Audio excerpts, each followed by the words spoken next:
घर का सिर्फ नाम आसान है, घर बसते बसते बड़ा वक्त लग जाता है।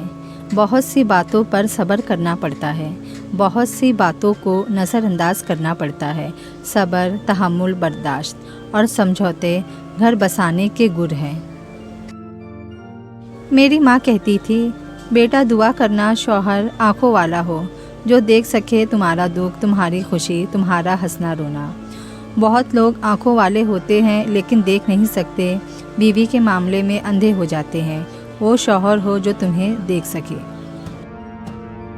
बुज़दिल मर्द को कभी शादी नहीं करनी चाहिए।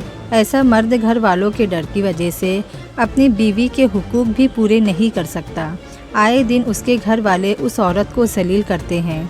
वो तमाशबीन बना रहता है। दूसरों की बेटियां आपके निकाह में दी जाती है, आपके घर वालों की गुलामी के लिए नहीं।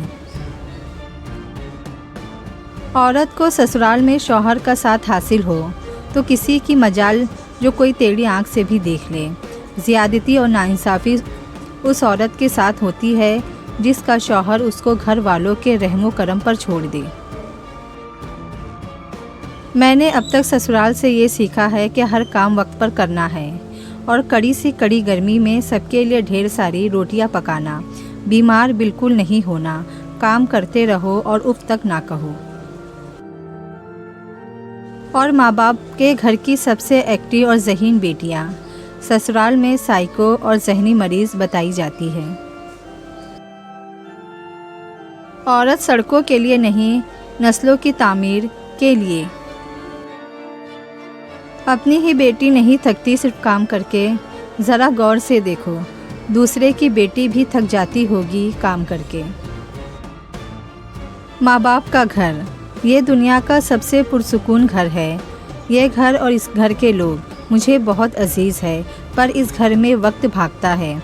हमेशा यहाँ से जाते हुए आंखें भीग जाती है, दिल में उदासी छा जाती है। अल्लाह पाक सबका घर सलामत रखे, आमीन।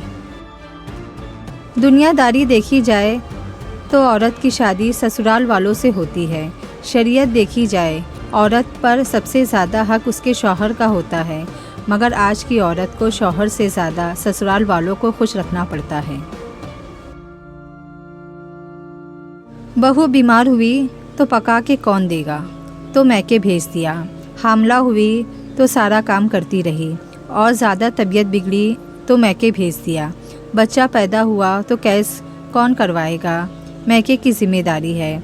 और दर्स देने आ जाते हैं कि सास ससुर को माँ बाप समझो और नंदों को बहनों जैसा प्यार दो। किस बिना पर? बीवी को मैके भेजते वक्त तमाम ज़रूरियात के पैसे अपनी बीवी को मुहैया करना शौहर की जिम्मेदारी है। शादी के बाद बीवी का अपने घर वालों के सामने हाथ फैलाना शौहर की गैरत पर सवालिया निशान है। जब निकाह हो जाए तो ज़िंदगी से मैं और तुम का लफ्ज़ निकाल कर इसकी जगह हम इस्तेमाल करने से बहुत से मसाइल खुद ही हल हो जाते हैं। किसी को नीचा दिखाने या कमतर समझने से ज़िंदगी की कश्ती हिचकोले खाती रहती है। एक औरत की सबसे बड़ी गलती वो कितने ही साल ज़ाय कर देती है कि शायद बंदा बदल जाए।